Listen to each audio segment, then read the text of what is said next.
الرسول فخذوه وما نهاكم عنه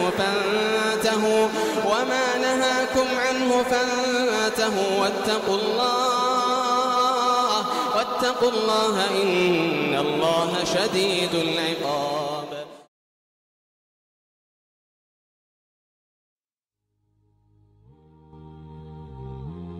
What I said is, when you see that which you like, you should take preemptive measure to seek Allah's help and protection from the evil eye. This is preemptive, before it happens. Now, if you want to seek Allah's aid and protection from evil eye, and note, this is a precautionary, one of the precautionary measures before anything happens. In addition to dhikr and qira'ah, one of the things is, if one presumes they themselves have an evil eye, or others, the Prophet ﷺ gave us some guidance on that. This is to prevent an evil eye. When you see, for example, a beautiful kid, when you see a smart kid, when you see a nice house, when you see a nice car, when there's a significant achievement, you don't want an evil eye to affect no one. So what should be on the tongue of Muslims is what the Prophet ﷺ told us. And it's not MashaAllah. It's not MashaAllah. I repeat what I repeated before. It's not MashaAllah. And it's not La ilaha illallah. And it's not Allahumma salli ala Muhammad. And it's not MashaAllah la quwwata illa billah. And it's not Tabarakallah. It's none of those. Those are praise words. They're beautiful. They're maybe dhikr. They're good. They're nice. They're to be used. But everything gotta be used in its proper time, in its proper place. You can use these as dhikr on your own time. The question is, what is used to be seek refuge in Allah from an evil eye? What's the term? You most definitely, for example, don't knock on wood. You want the proper guidance, the proper medication to seek saving from, to seek refuge in Allah from an evil eye, or so you yourself will not hurt others. You say, Allahumma barik lahu. Allahumma barik lahu. If he's male, may Allah bless him. Allahumma barik lahu. Allahumma barik lahu. If she's a woman, Allahumma barik laha. May Allah bless her. If it's a car someone has, barakallahu laka fiha. May Allah bless it for you. Making dua and blessing for that matter or that person. The Prophet ﷺ said the effect of an evil eye is fact. Bukhari, Muslim, inna al-ayna haqq. Look at this hadith. Abu Umama narrated that Sahel ibn Hunayf, on the authority of his father, they went and with the Prophet Muhammad ﷺ on a journey, and they reached to a valley. Sahel washed himself, and he actually was handsome, and he had soft skin and a good figure. A man passed by.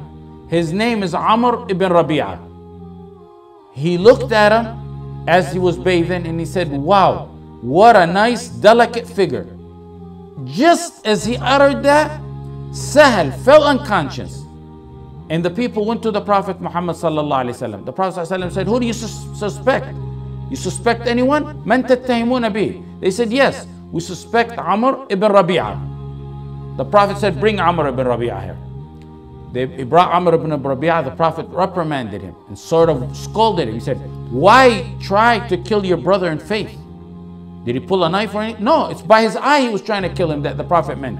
Why not say, upon seeing the fascination of if you're fascinated with your brother, may Allah bless you. Make dua for his barakah. إِذَا رَأَى أَحَدُكُم مِّنْ أَخِيهِ مَا يَعْجِبُهُ فَلْيَدْعُ لَهُ بِالْبَرَكَةِ. This is the point of it. The Prophet ﷺ said, wash off the trace of envy by making dua of barakah.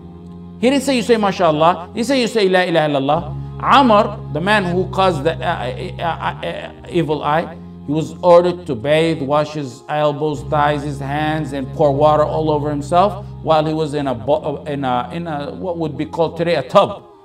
Then the contents of that tub were poured over Sahel ibn Hunayf. And upon doing that, Sahel recovered. This is the authentic hadith. It's in Musnad Ahmad, and it's in Ibn Majah.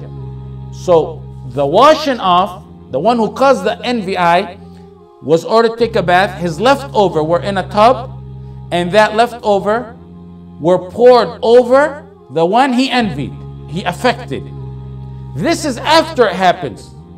But before that, the Prophet ﷺ said, why didn't you make dua? What dua did he say? Did he say MashaAllah? Did he say La ilaha illallah? Did he say make salah on the Prophet ﷺ? Said, إِذَا أَرَأَ أَحَدُكُم مِّنْ أَخِيهِ مَا يَعْجِبُهُ فَلْيَدْعُ لَهُ بِالْبَرَكَةِ. The Prophet ﷺ said to eliminate the effect from your eye, make dua of barakah for your brother. Say Allahumma barik lahu. May Allah bless him. Allahumma barik laha. If she's a woman, may Allah bless her. If it's knowledge, barakallahu laka fi ilmik. May Allah bless your knowledge. If it's a car, may Allah bless your car. He didn't say MashaAllah at this time. He didn't say La ilaha illallah. Al-Minnawi said, yad'u bil barakah. You make dua in barakah. You say Allahumma, may Allah bless him. Some said, what about the verse? How could you say it in the verse in the Quran? In the Quran says, وَلَوْلَا دَخَلْتَ جَنَّتَكَ. It would have been better for you to say when you entered your garden, that which Allah wills. MashaAllah, there is no power but with Allah. وَلَوْلَا دَخَلْتَ جَنَّتَكَ قُلْتَ مَاشَاءَ اللَّهِ لَا قُوَّةَ إِلَّا بِاللَّهِ. The verse says, say MashaAllah. This verse has nothing to do with the protection from the evil eye, from the hasad. It's telling one to admit that which he got is from Allah, and not to let his ego and pride get to him, and admit it's from Allah. MashaAllah la quwwata illa billah. So MashaAllah means whatever Allah wills, and you say it, and it's good to say it when you see good things, and when you see the creations, and when you see things you like, you say MashaAllah. Al-Qurtubi said, commenting on this verse, he says it means whatever you got, Allah's telling them, whatever you got of wealth is from Allah, not from your own power. So you can't use that dua, MashaAllah, which is nice, which is beautiful. You can't use it though for protection from an evil eye. You would be given knowledge that the Prophet ﷺ never gave. You'd be given medicine to something that is for a totally different disease or sickness. In a nutshell, if you see something you like, you make dua of barakah in it. Allahumma barik lahu, Allahumma barik laha. If someone sees a child and you know they have, for example, you have a child and you know they said, wow, he's so beautiful. Wow, he's speaking at that young age. Don't be ashamed to tell him, and the other person shouldn't take offense at it. Tell him, say Allahumma barik lahu. Make dua of barakah for the child. If you are memorizing and gaining knowledge, or you have something good going for you, or a job, or a car, or a relative sees it and you know it may be an evil eye, then tell them, make dua and barakah. Allahumma, revive a sunnah that's dead. The Prophet ﷺ advised newlyweds. When you see newlyweds, when you go visit them, in Tirmidhi, Nisa'i, Ibn Majah, the Prophet ﷺ said to say to them, Barakallahu lakuma wa alaykuma wa jama'a baynakum ala khair. May Allah bless for you. May Allah, Barakallahu lakuma, may Allah bless you both. Wa alaykuma, and bless and be upon you. Wa jama'a, and unite you together in goodness. This is precautionary for evil eye. If you assume someone already has an evil eye, and there's proper signs of that, then there's Quran, there's proper dhikr. If you suspect someone in particular, you can ask that person to take a shower. The leftover of a shower, you put it on someone who you assume he affected. Those are the cure after he is. Just like flu. When you don't have flu, you go get a shot for vaccination. But you don't get the shot for vaccination after you're infected with flu. So before one is affected with the evil eye, to eliminate it, one of the ways is, which I mentioned, which you're talking about, your question, is you say Allahumma barik lahu. Allahumma barik. It's not MashaAllah. It's not MashaAllah, I say it. Even though I know you're saying to me, scholars are saying it's wrong. MashaAllah is not to be said to eliminate evil eye.